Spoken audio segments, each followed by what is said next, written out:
Hello, everybody. Back again.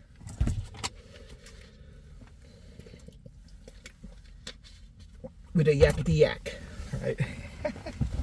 Anyways. Hey, it's Friday. I'm in the Hellcat.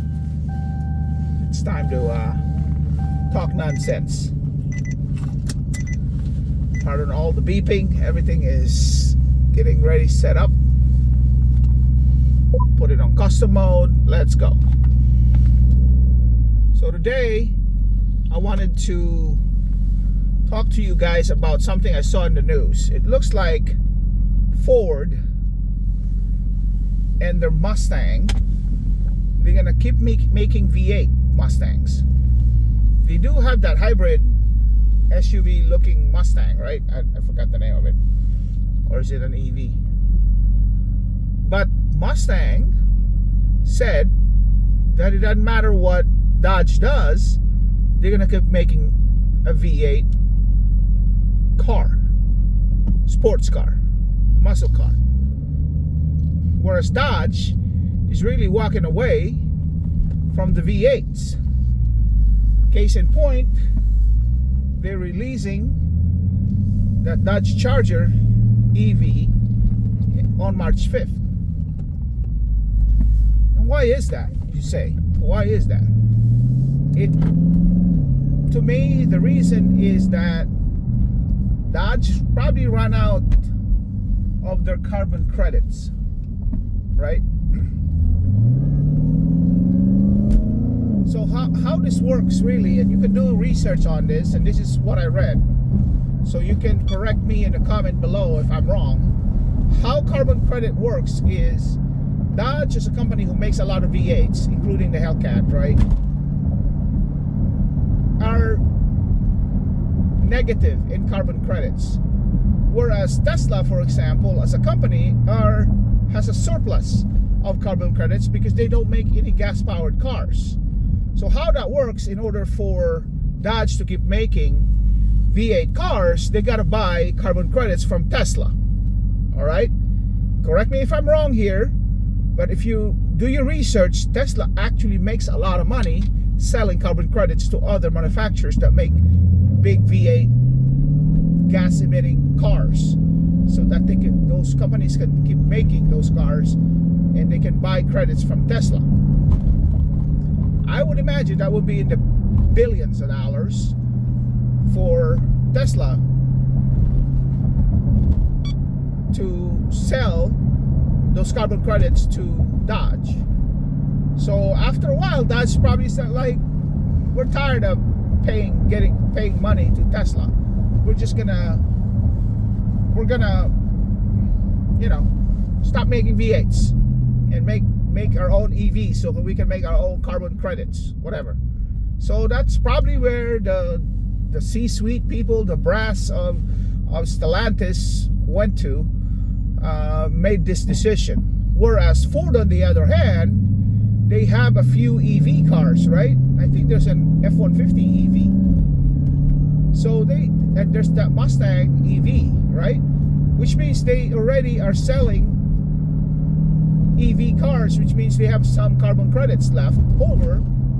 Therefore, they can keep making their V8 Mustang, which is smart because they did a smarter planning of the way they make cars to meet emissions standards by the government. Obviously, those are the ones that set the emission standards. So in that case, the smart people at Ford were ahead in making this decision and planning ahead for the future, wherein they released EV vehicles way ahead before Dodge did, so they can use those credits that they have from those vehicles that is out on the road to keep making V8 cars. And here we are, Dodge owners don't have a V8 anymore after this year because they won't be making them, because they didn't do a better planning of what the future will bring. Because Dodge is just bringing out an EV vehicle now.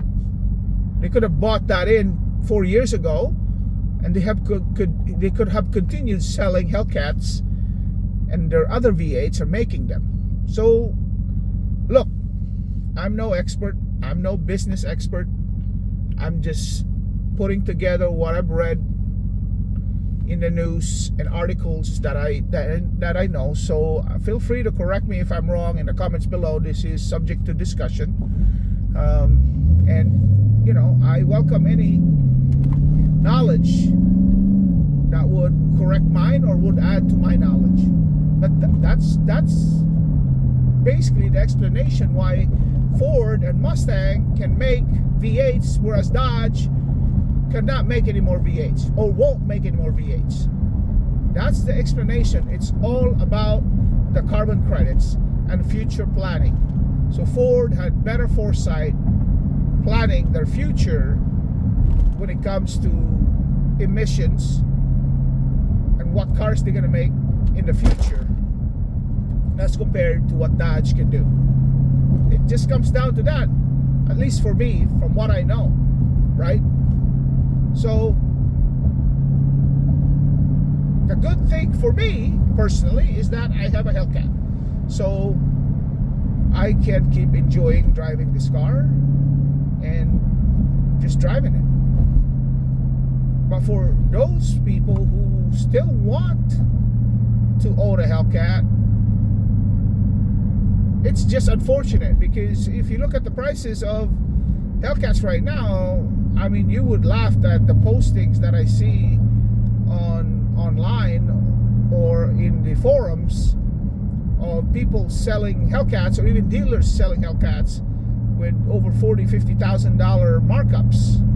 You know, obviously taking advantage of those people who really want these cars, which you know, really makes the market of these cars very high. Obviously I'm not selling mine, so that don't matter to me, but what I'm saying is, for those who still want the car and want to drive a Hellcat someday, it would take a lot more financial resources just to be driving one, to afford one. That's what sucks about it.